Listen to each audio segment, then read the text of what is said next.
नमस्ते friends, आज आपण मकर संक्रांती विशेष 7 ते 8 दिवस टिकणारी खुसखुशीत अशी तिळाची पोळी बनवणार आहोत। पोळी पहा, मस्त अशी गोल गरगरीत बनून तयार झालेली आहे। अजिबात या पोळ्या फाटलेल्या सुद्धा नाहीयेत किंवा अजिबात या पोळ्यांना चिरा वगैरे गेलेल्या नाहीयेत। अतिशय मस्त आणि खुसखुशीत अशा या पोळ्या बनून तयार होतात। सारण सुद्धा अगदी भरपूर भरले गेल्यामुळे अगदी आतपर्यंत हे सारण अतिशय मस्त असे भरले गेलेले आहे। न फाटता किंवा न तुटता अगदी मस्त अशा टम्म या पोळ्या फुगलेल्या आहेत। पोळी भाजताना वरचं जे कोटिंग आहे ते अगदी मऊ न पडावं, अगदी खुसखुशीत व्हावं यासाठी काही टिप्स आहेत आणि त्याचबरोबर सारण सुद्धा भरपूर दिवस टिकण्यासाठी काही टिप्स मी सांगितलेल्या आहेत। त्यासाठी व्हिडिओ अगदी शेवटपर्यंत पाहत रहा। रेसिपी आवडली तर एकदा नक्कीच करून बघा आणि त्याचबरोबर एक लाईक नक्कीच करा। चला तर मग फ्रेंड्स, पटकन वेळ न घालवता रेसिपीला सुरुवात करूयात। खुसखुशीत आणि खमंग अशा तिळपोळ्या बनवण्यासाठी इथे आपण सुरुवातीला पिठाचं वरचं जे कोटिंग असतं किंवा आवरण असतं तर त्याची इथे तयारी करूया। तर त्यासाठी इथे मी एका बाउलमध्ये स्वच्छ असं चाळलेलं गव्हाचं पीठ घेतलेलं आहे आणि त्याच वाटीने मोजून इथे अर्धी वाटी आपल्याला जाड किंवा बारीक रवा घेतला तरीही चालेल तर तो घ्यायचा आहे। चवीप्रमाणे मीठ घालायचंय आणि इथे 2 चमचे साजूक तूप घालायचंय। आता तूप जे आहे ना ते इथे नॉर्मल टेम्परेचरचंच वापरायचंय, गरम वगैरे करण्याची आवश्यकता नाहीये, कारण आपण जेव्हा एखादा पदार्थ खुसखुशीत बनवत असतो तर त्यासाठी इथे आपल्याला असं कच्चंच तूप किंवा तेल वापरलं तरीही चालेल। आता हे जे सर्व जे मिश्रण आहे ना ते मिक्स करून घ्यायचे, एकजीव करून घ्यायचे। मैद्याऐवजी आपण इथे गव्हाच्या पिठाचा वापर केल्यामुळे हा जो पदार्थ आहे तो पौष्टिक तर बनणारच आहे। संपूर्ण मिश्रण एकजीव केल्यानंतर लागेल तसं अगदी थोडंसं पाणी घेऊन हे आपल्याला पीठ भिजवून घ्यायचंय। तर पीठ भिजवताना अगदी सैलही नाही आणि खूप जास्त घट्टही नाही, अगदी मध्यम असं आपल्याला हे पीठ जे आहे ना ते भिजवून घ्यायचंय। रवा घातल्यामुळे रवा हा पाणी शोषून घेतो आणि त्यामुळे थोडंसं अगदी हलकसं सैल हे पीठ भिजवायचे, खूप जास्त घट्टही मळायचं नाहीये। 10 ते 15 मिनिट पीठ असंच बाजूला भिजण्यासाठी ठेवून द्यायचंय। तोपर्यंत आपण इथे पुढची तयारी करूया। तर त्यासाठी इथे मी गॅसवर एक जाड तळाची अशी कढई ठेवलेली आहे। तिळाच्या पोळीसाठीच इथे आपण सारण बनवतोय। तर हे सारण बनवण्यासाठी जे आपण पदार्थ भाजणार आहोत तर ते अगदी खमंग आणि खुसखुशीत भाजले जावे यासाठी इथे जाड तळाचीच कढई वापरायची आहे। तर हे जे शेंगदाणे आहेत ना ते अगदी मंद गॅसवर आपल्याला भाजूनच घ्यायचे, अगदी आतपर्यंत हे शेंगदाणे भाजले जातील इथे ही काळजी घ्यायची। कढई जर का पातळ असेल तर हे शेंगदाणे जे आहेत ना ते असे वरवर भाजून आतमध्ये कच्चेच राहतात आणि नंतर मग सारणाचा हलकासा कडसर असा वास येऊ लागतो। त्यामुळेच शेंगदाणे भाजताना अगदी आतपर्यंत खरपूस असे भाजले जातील, त्यासाठीच इथे जाड तळाची अशी कढई हे पदार्थ भाजण्यासाठी वापरायचे आहेत। शेंगदाण्याचे साल सुटेपर्यंत आपल्याला हे शेंगदाणे जे आहेत ना ते अगदी खरपूस असे भाजून घ्यायचे। शेंगदाणे आपले भाजून झालेले आहेत ते आपण एका ताटामध्ये थंड होण्यासाठी बाजूला काढून घ्यायचे। ज्या वाटीने आपण अर्धी वाटी इथे शेंगदाणे घेतले होते तर त्याच वाटीने मोजून इथे आपल्याला 1 वाटी तीळ घ्यायचे आहेत। तर आता तीळ इथे मी गावरान पद्धतीचे तीळ वापरलेले आहेत, तुम्ही इथे पॉलिश तीळ वापरले तरी देखील चालेल। आता हे तीळ सुद्धा आपल्याला अगदी मंद गॅसवरती सतत हलवत खरपूस असे भाजून घ्यायचे आहेत, जेणेकरून हे तीळ सुद्धा अगदी आतपर्यंत खमंग असे भाजले जातील आणि आपला जो पदार्थ आहे तो अगदी भरपूर दिवस टिकण्यासाठी मदत होईल। साहित्यांचे प्रमाण मोजताना तुमच्या घरातील इथे कोणतेही 1 वाटी फिक्स करायचे आहे आणि त्याच वाटीने तुम्ही इथे साहित्य मोजून घ्यायचे आहे। शेंगदाणे आणि तीळ अतिशय मंद गॅसवरती खरपूस असे भाजून घेतल्यानंतर लगेचच हे जे पदार्थ आहेत ना ते थोडेसे थंड होऊन द्यायचे आहेत। ज्या वाटीने इथे आपण तीळ मोजले त्याच वाटीने इथे 1 वाटी बारीक असं किसलेलं सुकं खोबरं घालायचं आहे। आता हे खोबरं देखील आपल्याला अतिशय मंद गॅसवरती एकसारखं हलवत भाजून घ्यायचंय। कढई भरपूर तापल्यामुळे किंवा गरम झाल्यामुळे खोबरं लगेच करपू देखील शकतं, त्यामुळे इथे लक्ष द्यायचं आहे आणि सतत हलवत आपल्याला हे खोबरं एकसारखं एकाच रंगावरती भाजून घ्यायचंय।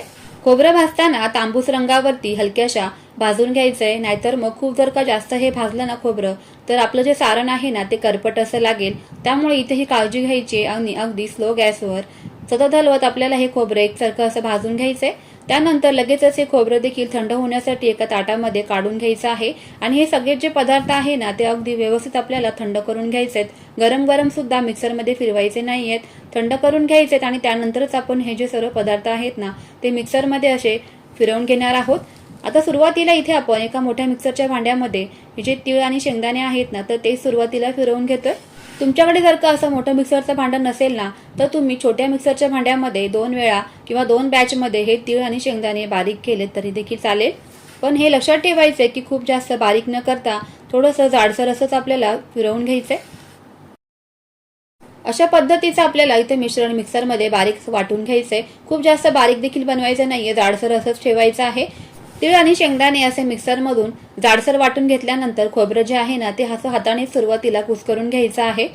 त्यानंतर आपण ज्या वाटीने शेंगदाणे आणि तीळ वगैरे मोजले ना तर त्याच एका वाटीने आपल्याला इथे 1 वाटी गूळ घ्यायचा आहे।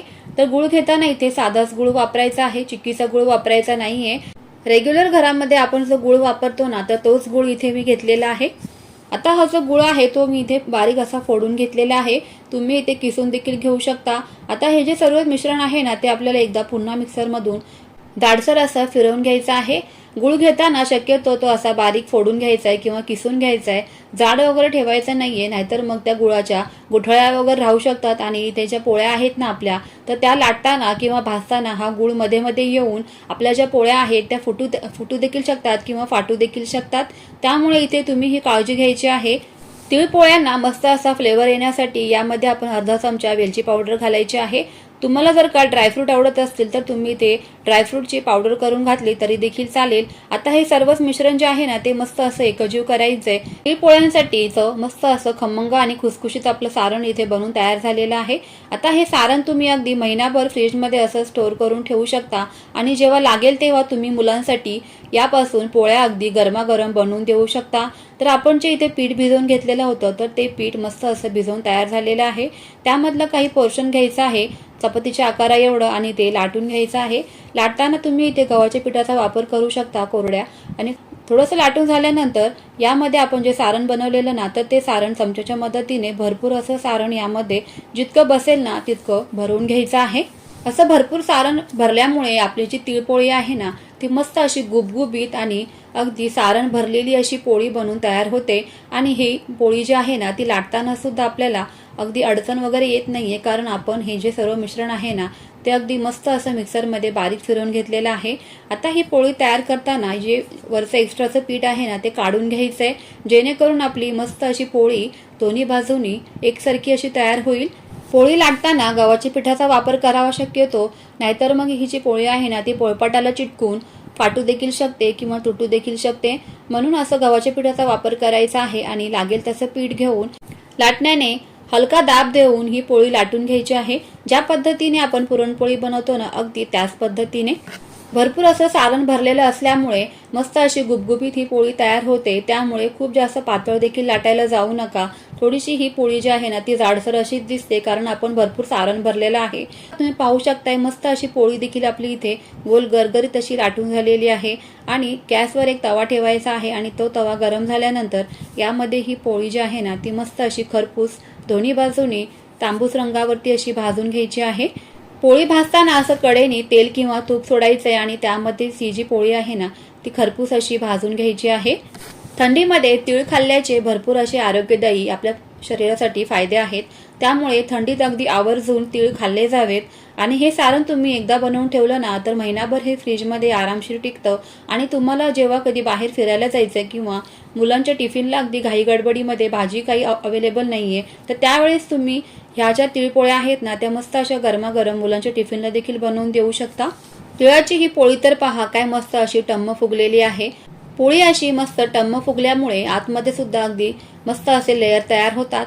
तुम्हाला मी इथे एक पोळी मोडून देखील दाखवणार आहे, तर तुम्ही पहा ह्या ज्या पोळ्या आहेत ना त्या अगदी फाटल्या नाहीयेत, तुटलेल्या नाहीयेत, अगदी मस्त भरपूर सारण भरल्यामुळे गुबगुबीत अशा पोळ्या इथे बनून तयार झालेल्या आहेत। तर तुम्ही देखील या मकर संक्रांतीला अशा तिळाच्या पोळ्या नक्कीच बनवा। सारण पहा आतपर्यंत काय मस्त असं भरलं गेलेलं आहे। तुम्हाला मी इथे एक पोळी मोडूनच दाखवते, बघा सारण अगदी आतपर्यंत आणि कडेपर्यंत असं भरपूर भरलं गेलेलं आहे। तर मग फ्रेंड्स, रेसिपी आवडली असेल तर लाईक करा, शेअर करा। त्याचबरोबर तुम्ही जर का चॅनलवर नवीन असाल तर चॅनलला सबस्क्राईब नक्की करा। चला तर मग पुन्हा भेटूया तुमच्या आवडीच्या रेसिपी सोबत। तोपर्यंत बाय बाय।